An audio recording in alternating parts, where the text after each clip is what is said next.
gonna blow up.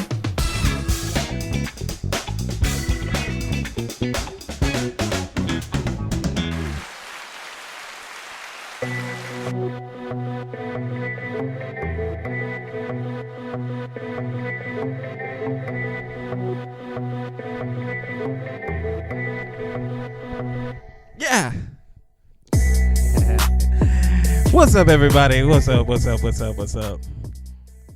And once again, this is the seventh period, and I'm your host.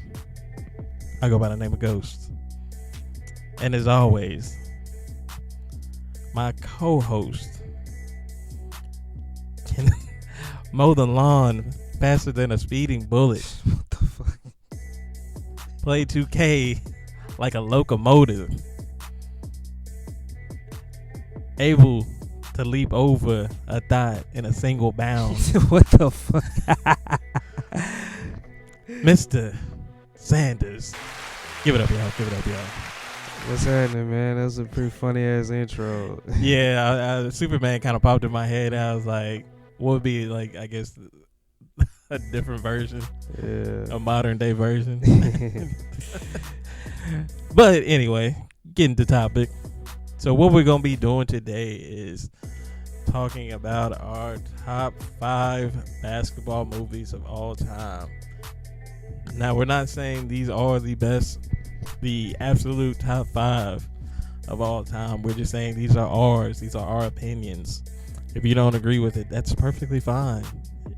That's perfectly fine. You're allowed to have your own opinion. But just have some facts behind it. Because a lot of people don't have facts and they just run their mouth. But that being said, I really like this track. Yeah.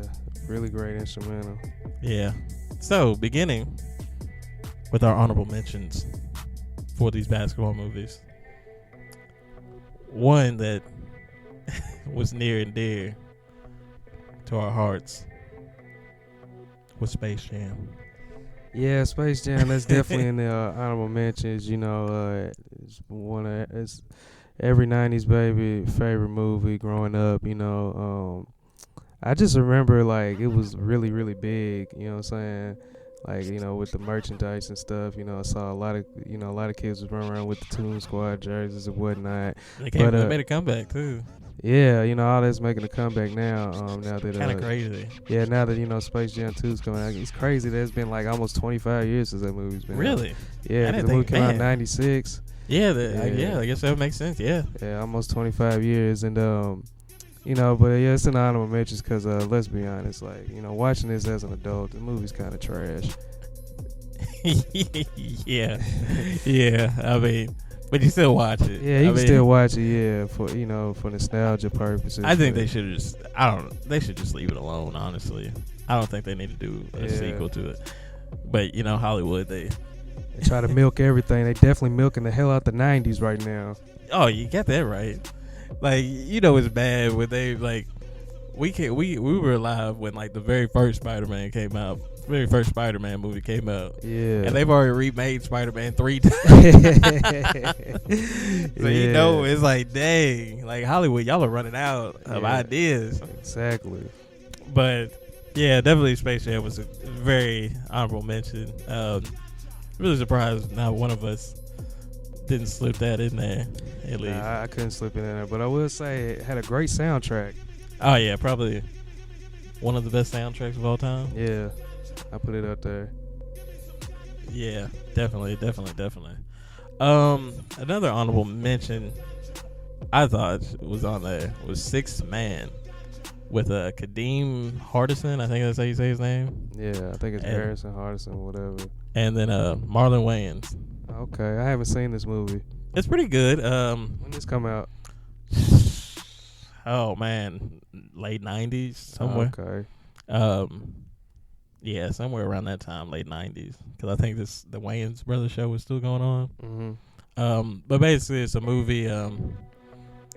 Marlon and Kadeem, they play two brothers that, you know, grow up together, end up going to the same college, and while they're playing, Kadeem's character ends up having a heart attack during the middle of a game, and dies.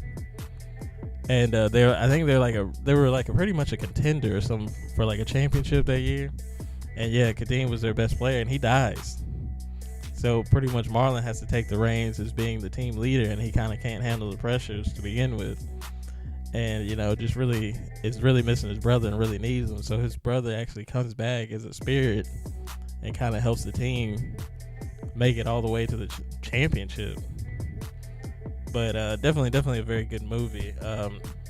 Had some pretty interesting coaches in there too, like the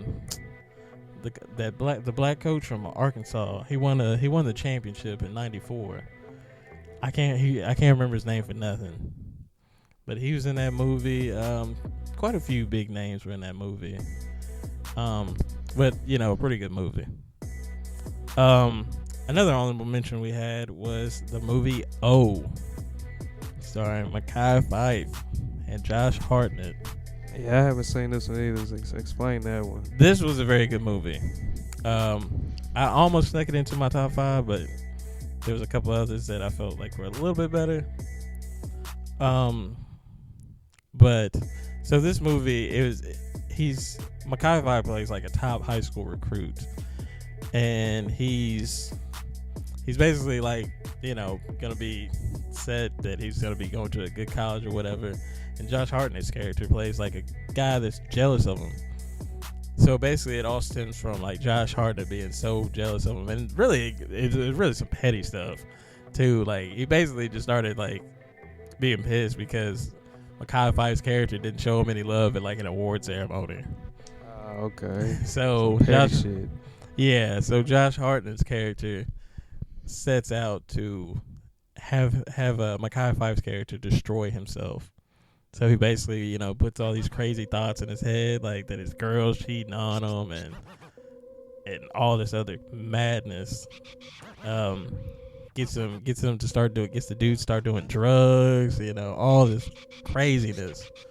And eventually, Mekhi Phifer character ends up killing his girlfriend because the guy Josh Hartnett's character manipulates him into doing it.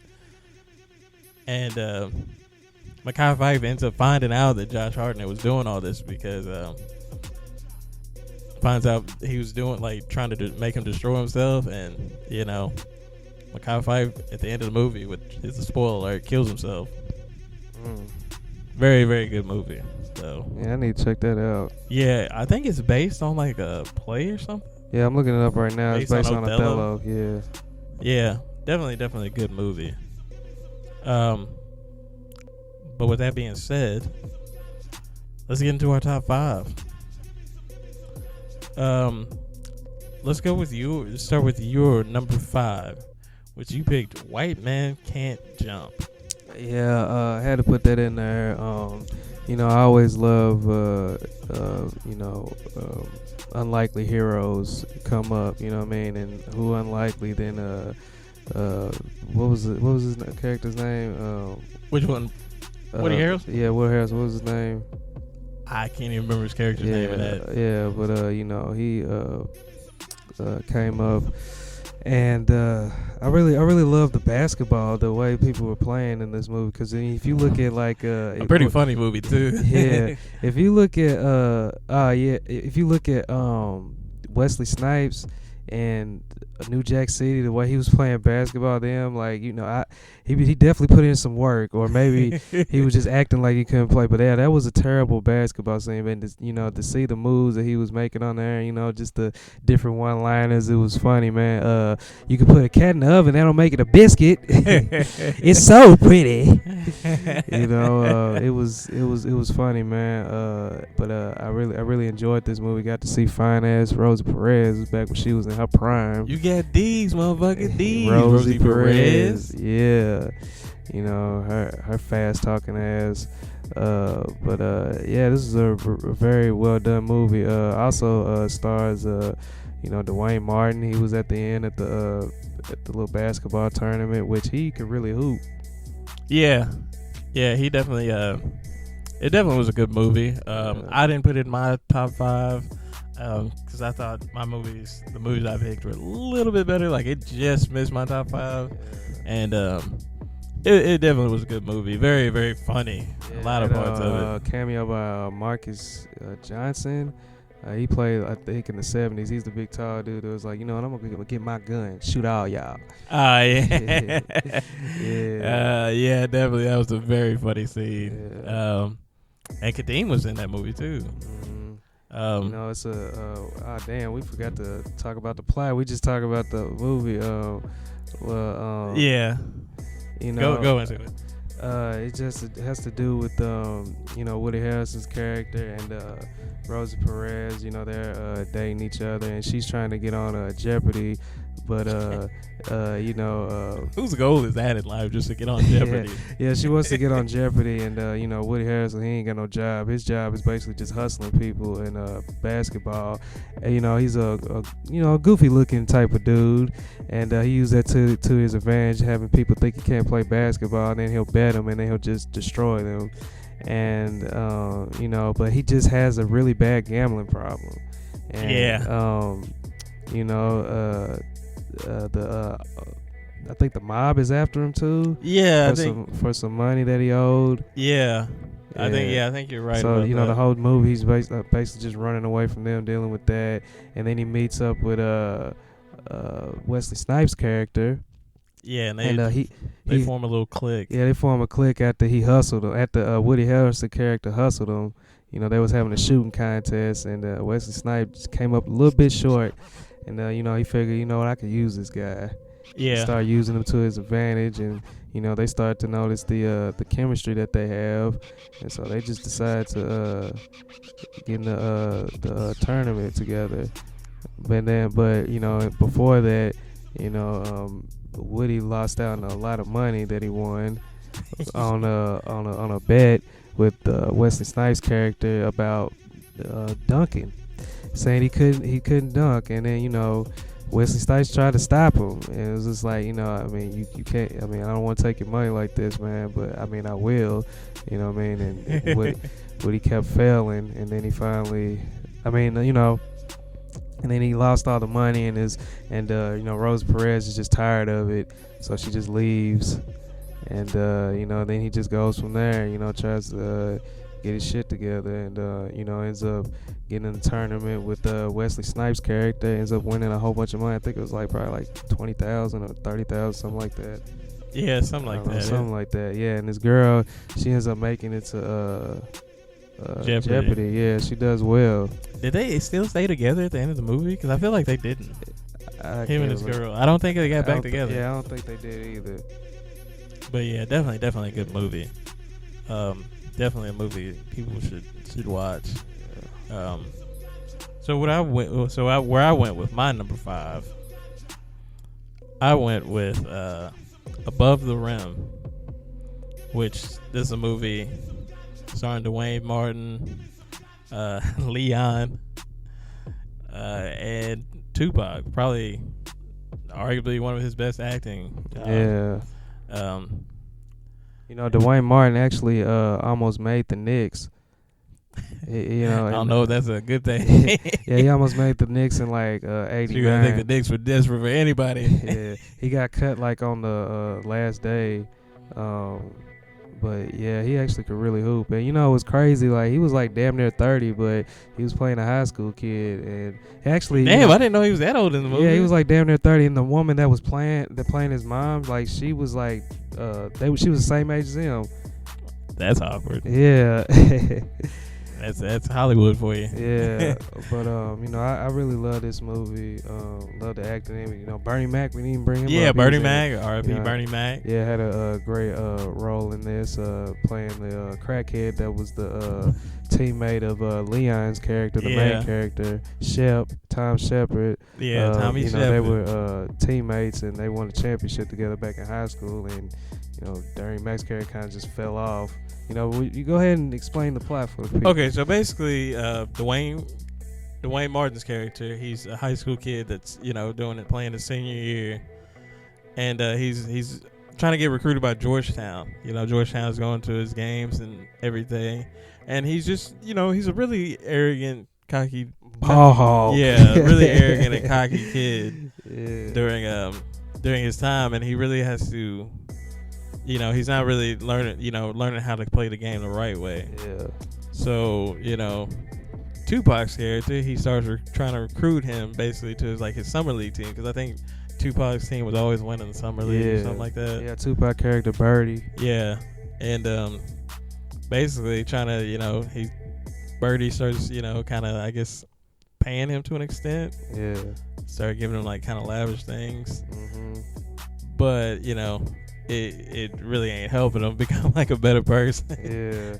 And basically, Leon, the way Leon comes into the script, he starts kind of mentoring, they use him trying to mentor Dwayne Martin's character. Yeah, and actually, at the beginning of the movie, Leon's character, Tom Shep, you see them smacking the backboard on top of a fucking roof. That was just so stupid to me. That's why I had to put this movie at my number 5, because some of the that stuff didn't make no sense. Well, a lot of the stuff didn't make sense in the movie. Yeah. First of all, why are you playing basketball on top of a roof? Yeah, smacking the backboard on top of that. Wait, why? And second of all, why is the goal right on the edge? Yeah. So if you shoot an air ball, your ball's going into traffic. Yeah, but him and Tom Shepard and his friend, what was his name? What was his friend's name? Nutso? Yeah, Nutso. Yeah. Yeah, with some of the names in this movie. Trash. Nutso. What was Marlon's Boogaloo. name? Boogaloo. Yeah, which Marlon Wayans was in this movie. We forget to mention. But yeah, they're just practicing smacking the backboard, and Nutso smacks it too hard and ends up going over the edge, smacks through the backboard. Imagine that. Yeah, imagine that, and goes over the edge. And then, Tom Shepard, he was a very highly recruited high school basketball player, and after that he just kind of just lost all hope. Stopped caring about basketball or anything, moved away, and then came back to work as a security guard. Yeah. Yeah, because that's where they pretty much were trying to get him to mentor Dwayne Martin's character. Yeah, he's also Tupac's older brother in this movie. And basically, Dwayne Martin he's just so arrogant. He's not trying to hear anything Leon's character is trying to say. Yeah, he tries to date his mom too. Yeah, which that didn't go over well either. And it was crazy. Because eventually got to where they went to the summer league, and I'm trying to remember what made him switch the team. What made him switch teams? We'll switch back to his what made Dwayne Martin's character? Birdie. Just the shit that Birdie was representing. He had killed Flip before that. Yeah, because Leon basically told him. Yeah. Tupac's character Birdie killed Bernie Mac's character Flip in the movie just for no reason.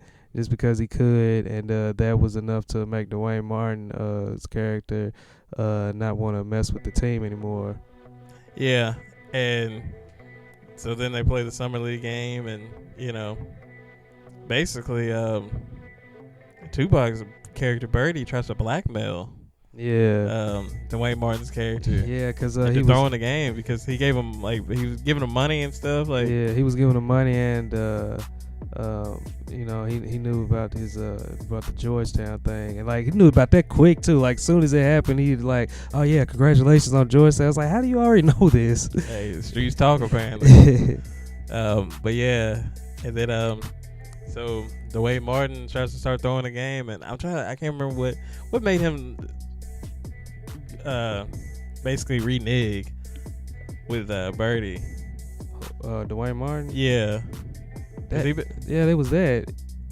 It was the him killing Flip. Him killing Flip. He was just I can't do it no more.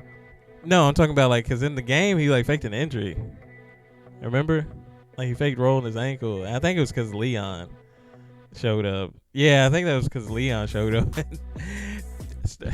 And Leon, with the greatest basketball performance of all time, going 15 for 15 from the same spot. Yeah, and corduroys. Yeah, and a long sleeve shirt and corduroys. Give it up for Tom Shep right now. Yeah. Yeah, it was just funny. Tupac's reaction, like Tupac just stood up with his hand down, like with his mouth open. He didn't even say nothing for a second. He was like, "What the fuck? What is he doing here?" And if you notice, like when he's going on his little tirade, he snatches the clipboard out the ref's hand. He almost hits the other coach in the face. And he was pissed at that. Tupac was just such a great actor, man. Yeah, but it's just the only thing I just didn't. The reason why I had this was about number 5. Like I probably would have had it higher, but you can't tell the timeline of this movie. Like, What you mean? Like okay, so well, I mean, it's obviously set in the 90s. No, I'm talking about like just like during like going from like high school going from like high school basketball then to summer league. Like it was just well, it's hard probably I mean, it's probably like at the end of the school, probably like April, May. Yeah, but they were outside practicing during the basketball season. Like. Yeah, high school basketball ends in like February. Yeah. So it's still cold outside, especially in New York. Yeah. But yeah, it was just hard to tell. But I don't know. I ain't never thought about that until you said that right now. Yeah, and then just Leon just going off like he did in that game. Yeah. From the same spot. Yeah, and this dude probably ain't hooped in years. Yeah. It just and the funny thing, he was on my original roster. You've been waiting on this dude for years. But yeah, it's still a great movie. Yeah. So, your number 4 movie is actually my number 3 movie, which is Coach Carter. Yeah, Coach Carter had to put that in there. Got the GOAT yeller in the movie, Samuel Jackson. He'll get anybody. He didn't have a classic line in this though. Each one of his movies, he always has like a classic line. I mean, I guess the line when he just told him, he's like, I'm not your teacher. I'm your basketball coach. I guess that'd be the classic line when he hemmed up there. Yeah, not really. Because usually, Snakes on a Plane, which was the best part of the movie. Only good part of the movie. Yeah, fuck that movie.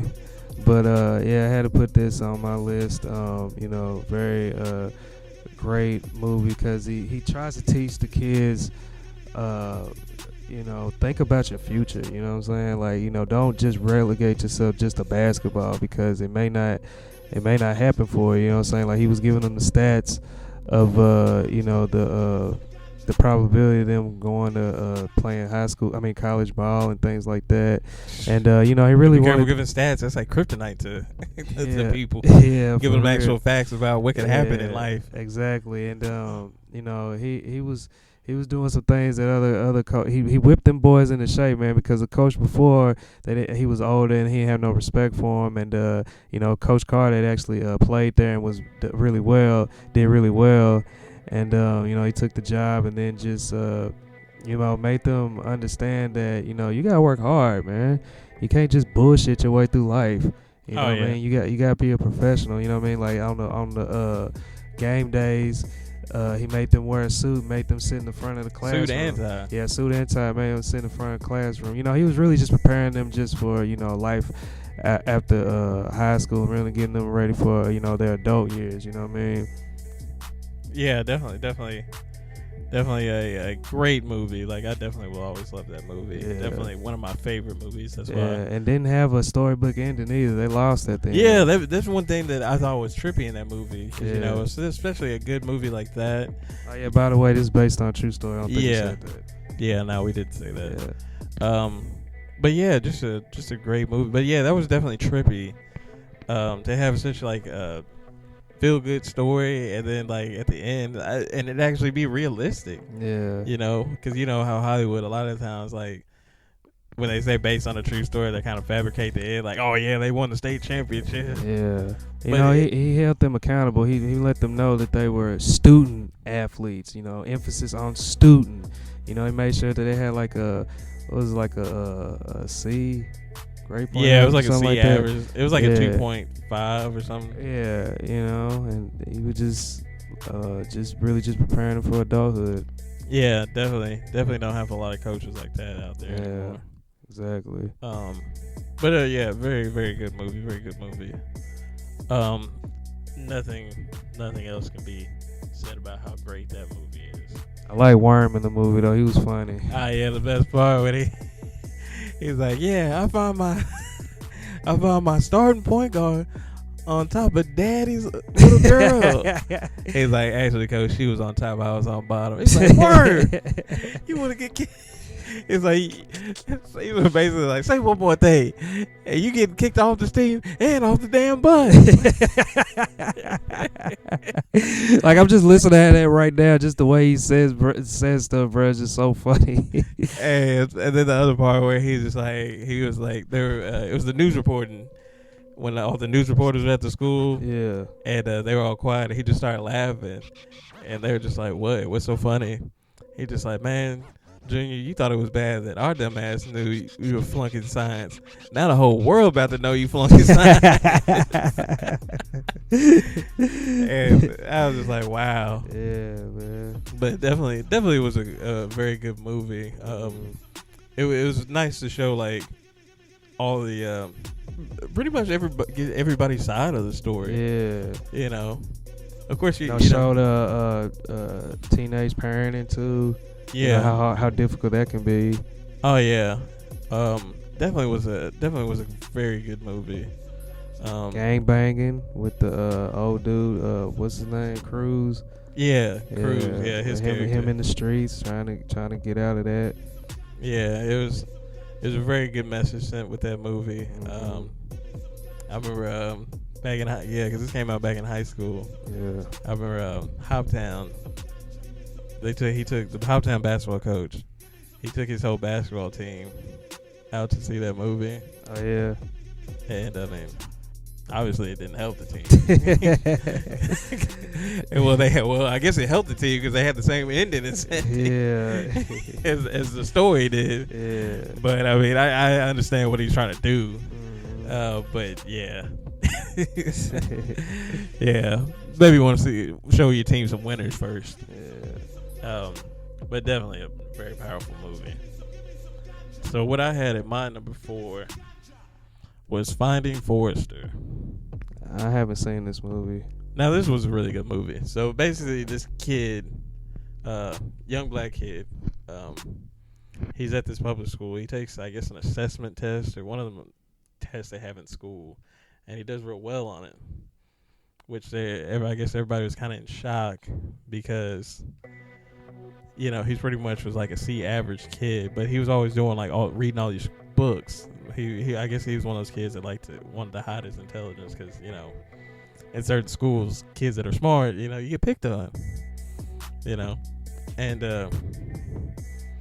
so he basically, you know, gets offered to go to this school where he can, you know, better himself. Like probably it was like one of the top private schools or something like that in the movie or whatever, and he gets a scholarship to go there.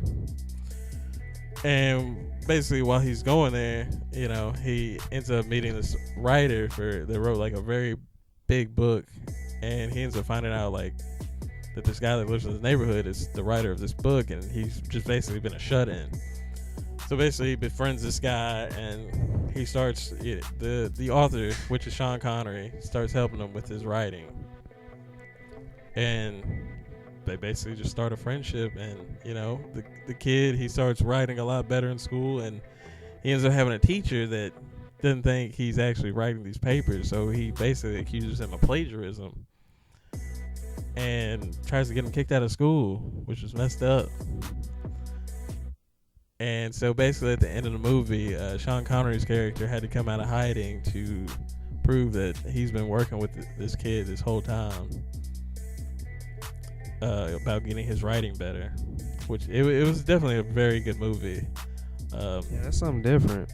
Yeah, it was a rare movie. Like, I was just really surprised they got like Sean Connery to be in it, and on the side, no Busta Rhymes was in it. Yeah. Busta Bus. But definitely a very encouraging movie, and it definitely was a movie that really, showed kids like it's okay to be smart. Yeah. You know, it's okay to, want to be creative. Yeah, it's okay to want to get A's and strive for the best. You know what I mean? Yeah. But it definitely, I liked it. It was in my top 5. Okay. I check that out too. Yeah. You will. Now we already went into your number 3, which you had Above the Rim. We already pretty much discussed that. Which I don't think we missed anything about that movie. Let's talk about that whack ass scene with Boogaloo and Birdie when he pushed him. He did a James Harden flop, didn't he? You remember that with Boogaloo walk up in that he giving everybody jerseys and stuff. Oh and, yeah. Up in, and yeah, he's like he's trying to get his jersey. And they were like, "What the hell are you doing? Like you ain't on a team." He was just like, well, me and Kyle, we gonna go to college, man. It's just like, nigga, you can barely fucking read. Is this a joke? Is this a joke? Please, somebody tell me it's a joke. Like, and then the way he pushed him, it's just like, come on, man. Like, y'all could have did better with that one. Yeah. But yeah, we even talk about the ending when Boogaloo. Speaking of Boogaloo, came back bussing.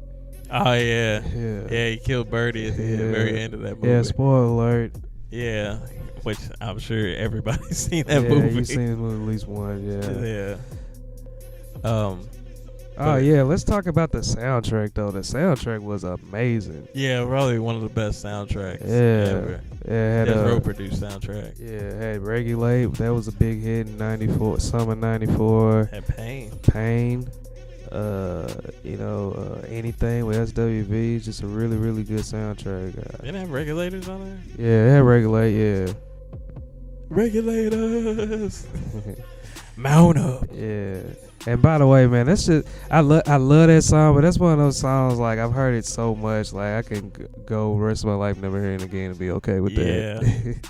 Yeah, it definitely got worn out a lot. Yeah. But anyway, moving right along. But yeah, definitely a good choice. So now to get our top 2. So what you had in your top 2, what you had at your number 2 was a very great movie, Glory Road. Yeah, Glory Road. I had to put that up there, man, because this movie really spoke on race in America and how the white people really viewed us at that time just really under them, you know what I mean? And the coach took a chance, went to El Paso, Texas, and took a chance and recruited a whole bunch of black people on his team, and going through the struggles with that, because everybody else, because at that time it was like the 60s, I think.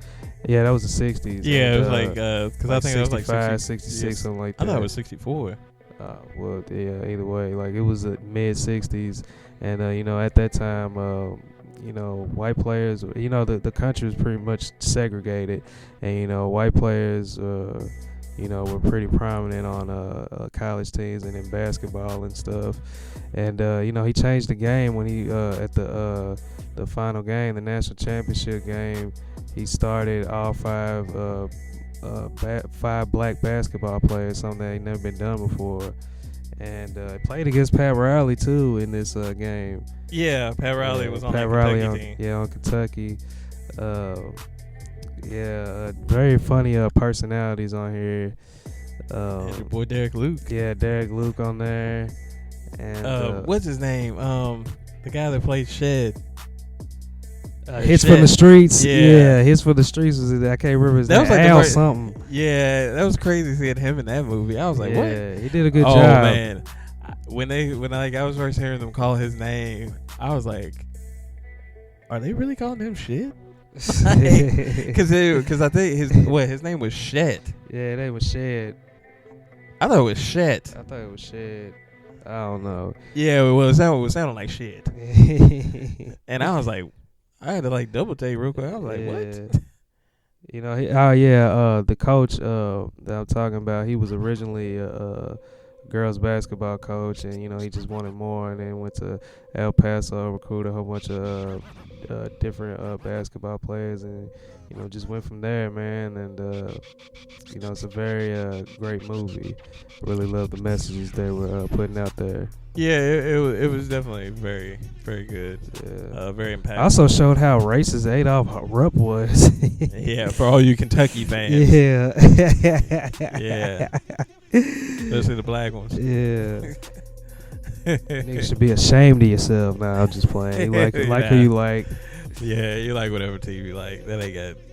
Don't live in the past. Yeah. So keep moving forward. Mm-hmm. But yeah, definitely a very good movie.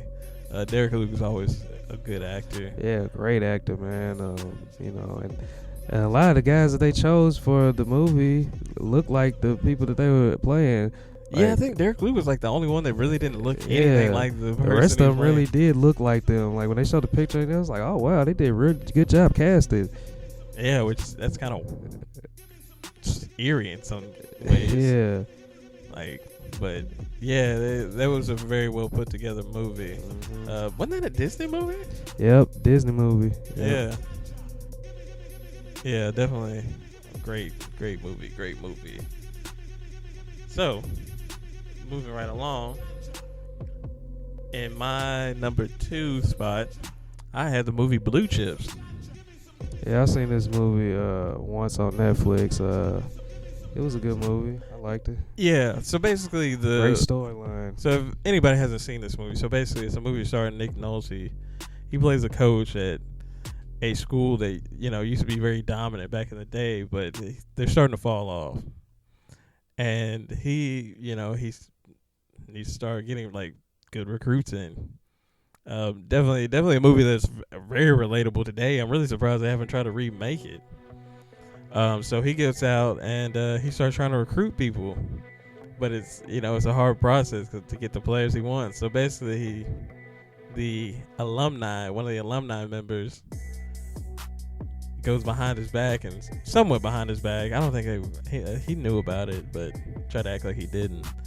And they started paying him. He started paying a bunch of these top recruits to come to the school. It's had some great players in it. You have Penny Hardaway and Shaq. This is where they made their first connection. Yep. But basically, yeah, he gets these recruits to come to school after all these players are getting paid. And hey, I like that one saying when he was with Shaq. Shaq would just be honest with him. He was like, if I couldn't play basketball, would you get me in school? No.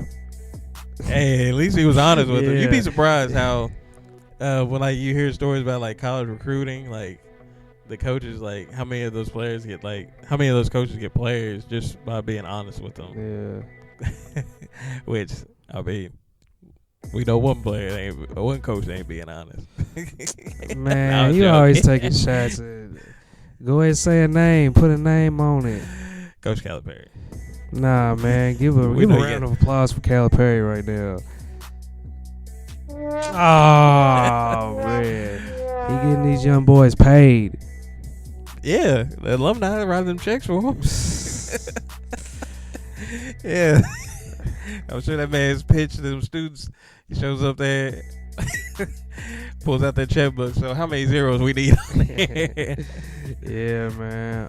But Blue Chips was a very, very good movie. Showed you the real side of the NCAA, how cutthroat it is. Yeah, like I was saying, very, very revelatory movie to what's going on in college basketball. At the end, he was basically on his motherfucking Denzel Alonzo shit. Like he just didn't care. He just let it go, let the cannon loose. Well, really, he thought it was Nino just snitching. Yeah. I'm taking everybody down with me. Yeah, for real. Yeah, but it definitely a very good movie. If you haven't seen it, it's definitely a must watch. Moving right along to our number ones. You had Hoop Dreams. Yeah, I had Hoop Dreams. Give everybody a little background on this movie. It follows. Just a sec. Yeah, because I don't know if a lot of people have seen this movie. I don't think it's really a well-known movie nowadays. Nah, it's really not, because it's more like a I don't know, like a documentary a little Yeah. bit. You know what I'm saying? Okay. Yeah, because I remember it vaguely, like I've seen it before, but it's been a while. It's not something like you see a lot. You know, it follows William Gates and Arthur Agee, two teenagers that are recruited by a scout at a scout from St. Joseph High School. And it's a predominantly white school with a great basketball program. And Isaiah Thomas played there. Yeah, he was in the movie too. You know, they're both from Chicago, the poor parts of Chicago, and it just goes through their life from like when they're like in middle school all the way up to I think like 8th grade all the way up to they graduate. That's crazy that they did a documentary that long. Yeah. Does it say how long? Well, that's a lot of filming. Like you're like pretty much. I wonder how they did that. Like, did they just like only like hang out with like only film during like basketball seasons and then like be like, hey, we'll see you next season? Yeah. Or it'd be interesting because I mean that's a long. Okay, hold on. Like I was wrong on that. The filmmakers followed the children back to their homes, and after nearly 8 years and with over 250 hours of raw footage. That's crazy. I hate to be the film editor on that. Yeah. So, it really followed them, for a long time, and really just showed the real side of, recruiting and stuff like that. Like, just letting the public know that you gotta work hard, man. And even if you work hard, there's still a chance you might not make it. Both of these guys, they end up getting scholarships to schools, and Arthur, he stuck with it, and ended up playing overseas, I think. But the other guy, William Gates, it seemed like once he got to college, it's like the love of the game just kind of just went away for him. Like he had a good line at the end. He was just like, talking about the people that were changing around him and stuff, thinking that he was gonna be this big star or whatever. And he said, people always come to me and be like, man, if you make it in the league, don't forget about me. And he was just like, but if I don't make it, you still gonna remember me. Damn. Yeah, and just showed the real side of, Arthur Agee, his dad was a crackhead during this time. He ended up cleaning it up and became a preacher, but there was a scene where they was on a basketball court and Arthur happened to look over. He was just like, yeah, there go my dad. There you go again. And you see his dad like talking to some drug dealers trying to get some of that rock. Because crack was crazy back then in the urban communities. But yeah, I really love this film. Just because the message they were showing to the youth that it's not basketball. Just don't put your all into basketball. Always have a backup plan and develop some skills. Oh yeah, definitely, because a lot of kids do not do that at all, and it shows. Yeah. But a great choice there. Picking for your number one. Yeah, they actually made a sequel to this. Years later, it was Arthur Agee. He was he was the host of it, and he was like kind of mentoring Patrick Beverly. It was Patrick Beverly's senior year. He's from Chicago. Chi-Town? Yeah. Chi-Town, the mecca of basketball, you think? Man, there's a lot of basketball players that come out of Illinois. A lot of great basketball players that come out of there, and where else? PG County. No, I said like state of Illinois. I say Illinois. You think Illinois is the basketball capital? I mean, PG County, they got a lot of people come out there too. PG County? Yeah. What's that? I think that's over in DMV. I seen like a list of like. Is that in Illinois? No, it's not Illinois. It's like in the DMV. Oh. Yeah, Maryland. Came out of Maryland, man. Steve Francis. It's a whole bunch of players, man. I can't think. Let me look at the list right quick. Because, you know, it's a lot of players that come out there. I don't know, because Yeah, Jeff Green. You got Jeff Green. Jeff Green. Victor Oladipo, KD, Lynn Bias, Markelle Fultz, Ty Lawson. You know what I'm saying? Like, I mean, they got some nice players, solid players come out of PG County.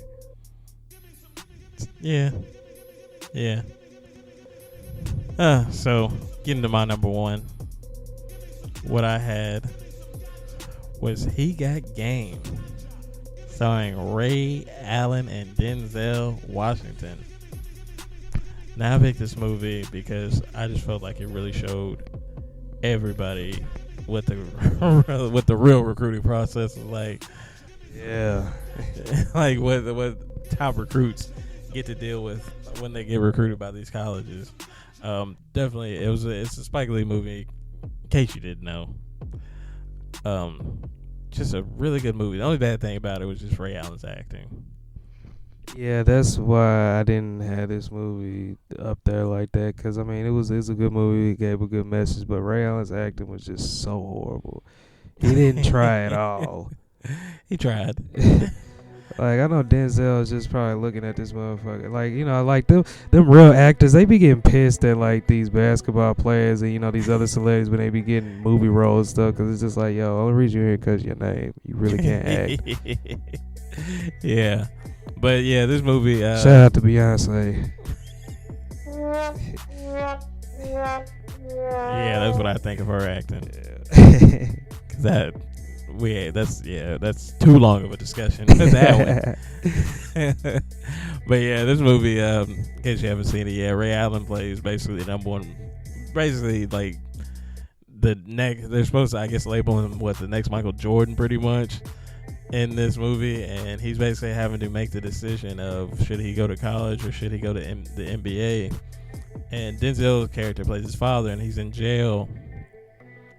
And basically, the warden makes a deal with Denzel. He gives him a week to try and get Ray Allen to sign with the college that the warden went to.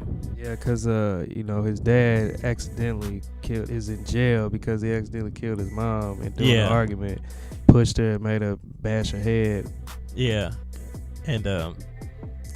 And if he gets his son to sign with this college, that he gets a bunch of time taken off his sentence. I can't remember how much time it was, but it was a good amount.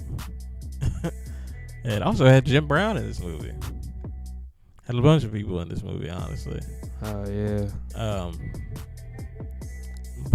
Yeah. I like the shoe game in this movie. You know, you see, you know, Ray Allen wearing the phones, and then you know you got that iconic scene with him opening up the box with the 13 Jordans. Oh yeah.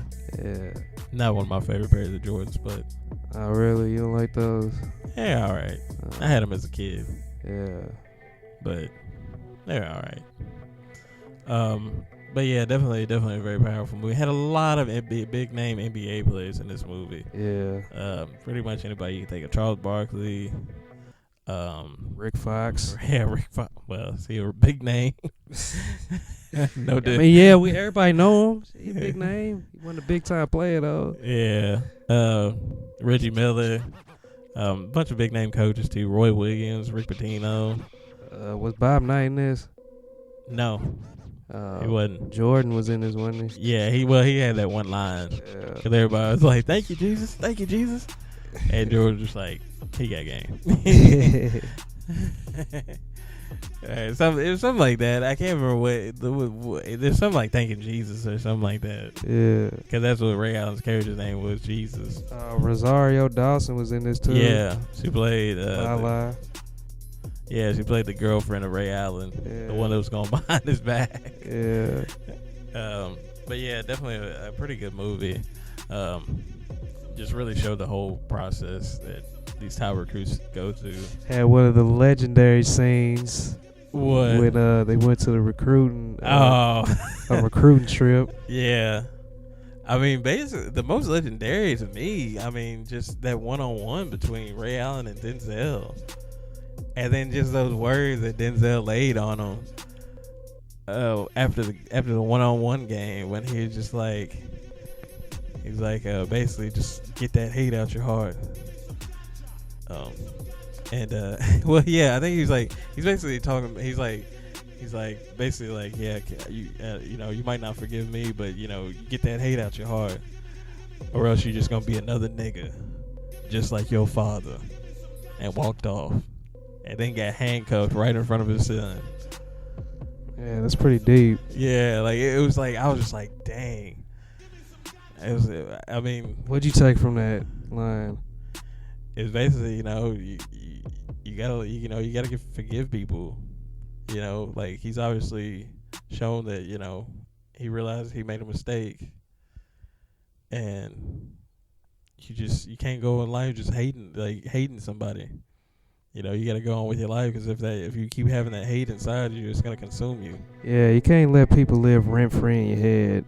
Yeah, basically, because it is gonna consume you. Yeah, it's gonna change who you are. And the crazy thing is, like, people don't understand that, like, you got this hate towards this person, the person that you hate, and they don't even know you exist most of the time. They don't even care about you.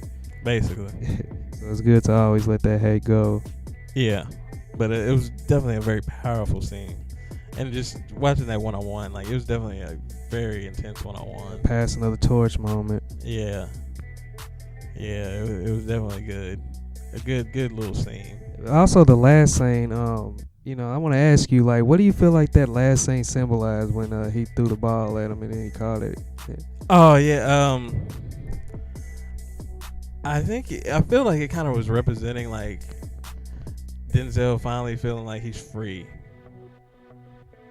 in an aspect, because, like, him throwing the ball over, like, the fence, like, I guess basically showing, like, I don't know, it kind of represented, like, him becoming free. Yeah. Like, I'm free of my son's hate. Yeah, throwing away the bullshit. Huh?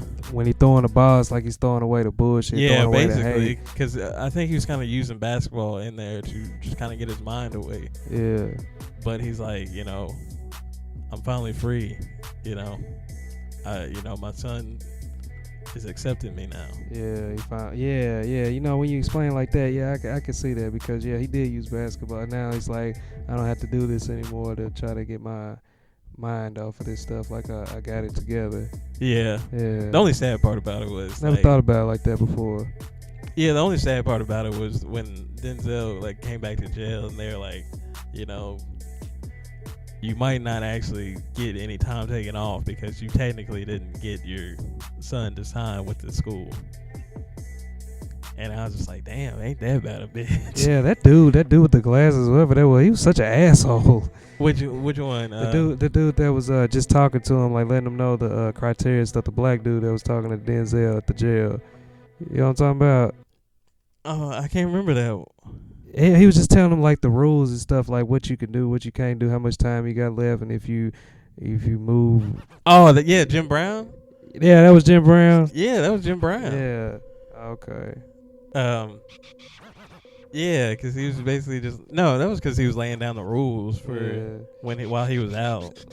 He wasn't fucking with him at all. He was just trying to get that nigga to sign. That's all it was. Yeah, they didn't care. Like, they were just like, look, we got a job to do. If you try to run, we gonna kill you. Yeah.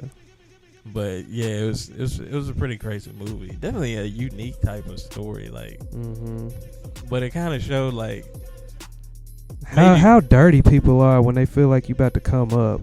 Well, you know that, and it just kind of showed, like, I guess how desperate like some schools can be to become a winner. Yeah. Like, you went all the way to let this dude's dad out of jail and get him to sign his son. Yeah, like the whole recruitment process, like just the people on the outside, it's like, it's kind of crazy that we're really criticizing the hell of an 18-year-old, and you're grown as hell, mad at him because he didn't go to your alma mater or whatever, or your favorite team. Like, it's kind of crazy just to think about. Like, even the whole betting on college sports. Like, yeah, I remember, Carlos Miller, right? I remember he summed it up pretty funny. He was just like, y'all over here betting all this money on a damn 19-year-old. This nigga probably ain't even ate all day. He probably thinking about the test he failed and all this. He got a lot of shit going on, and y'all putting all this money on this nigga. He ain't even a pro. Well, They definitely ain't taking no tests nowadays. But you get what he was saying. Yeah, I know. I get what he was saying. It's like, But they definitely ain't taking no tests. yeah. They taking 5 gym classes. No, Yeah. wait, probably no 3 gym classes Nah, and 2 but art look, classes. I never forget when the quarterback of Murray, when I was there, he was in the class with me. And when they were just talking about the type of how many hours they have to take. And he said the football team only got to take 9 hours. And he said and pass like 6 of them. And he said people were struggling on the team were struggling with that. And we was all kind of, and everybody in the class was kind of looking at him like, damn, bro, like some of us in here, we taking 15, 12, 15, some of them 18 hours. And y'all can't handle 9? That's pretty pathetic. Yeah. Like, wow. 9 hours. You only got past 2 of them. It's like, so you take it if you got 3-hour classes, yeah, you only got past 2 of them.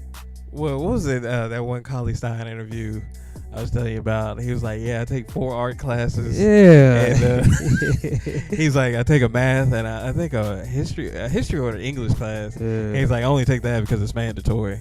And I was like, "Are you kidding me?" Yeah.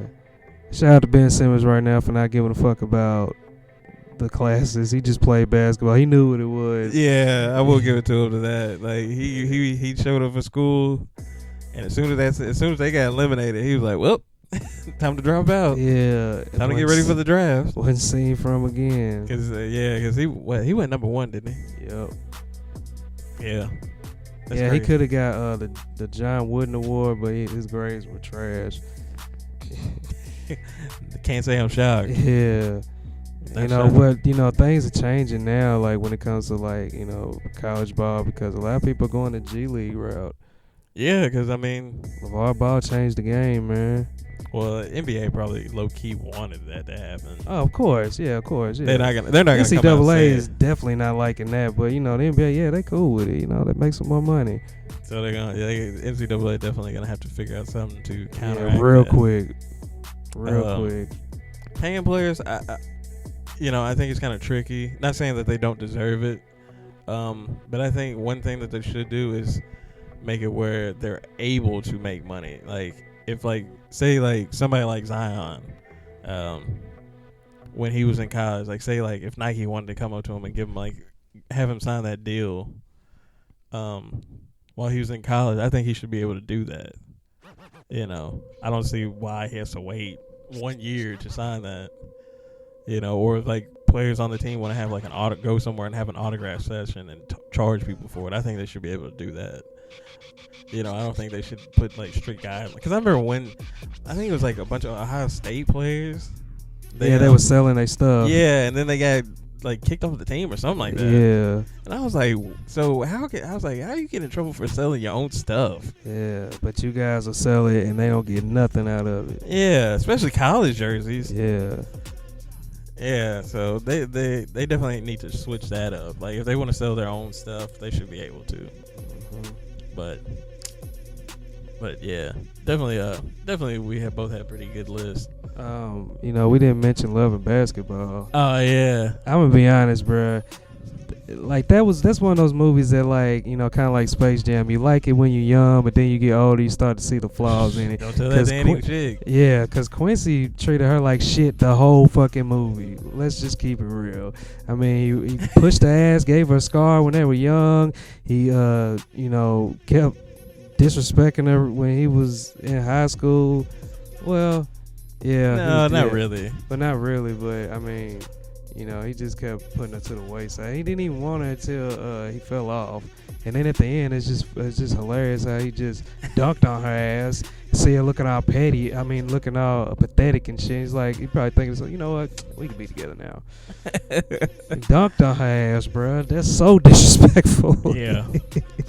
Yeah, I mean. Damn. He treated her like shit the whole fucking movie. Yeah, it was definitely a movie that they play a lot still. Yeah. But it was a good movie. Probably a movie I'm not gonna buy, but nah. I'm trying to think any other. I mean, Hoosiers. I never watched it. I watched it Eh. I mean, I know it's like highly rated. People Well, love they it. keep saying a lot of people keep saying it's the number one movie of all time, number one basketball movie of all time. But I don't know. I probably wouldn't put it up there on my list. I'm just saying my list. Yeah. But not saying it was terrible. But I think it's based on a true story or something like that. Crossover.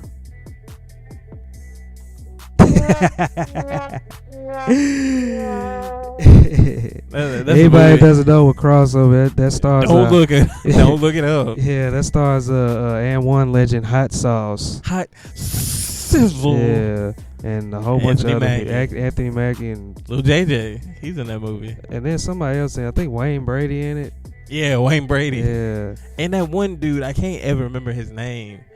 But I think he gets confused with like Nick Cannon a bunch. I know exactly who you're talking about. I can't remember his name either. But yeah, I've never even seen them like take a picture together. Who? Him and Nick Cannon. Are they is that the same person? Nah, I mean, nah, they can't be. Yeah, but he does. Yeah, I know exactly who you're talking about. Yeah, I remember I used to confuse him all the time with Nick Cannon. Yeah. Before Nick Cannon blew up. Like Mike. I mean, it was funny. You know, it's a Space Jam type movie. Yeah, you know, it was cool when we was kids, but it's like now it's like it's kind of corny. Got the goat in it. Yeah. Bow Wow. Hey, give him a round of applause for Bow Wow right now. Give him his flowers while he's here. Need to see his verses. Bow Wow verse. Who would be a good verse for Bow Wow? Well, you damn sure can't say Lil Romeo. No. Bow Wow verse Trey Songz. Nah, how about Bow Wow versus Soulja Boy? Yeah, I can see that one. Yeah, that'd be a pretty good one. Yeah, definitely. If they could get along. They had beef for a little bit. Yeah, but you got anything else? No, I think we covered all of them. I think we covered them all. I think that's pretty much all of them. I mean, you got any other remarks? Nah. Well, that's it. That concludes another episode of the 7th Period. We're out of here.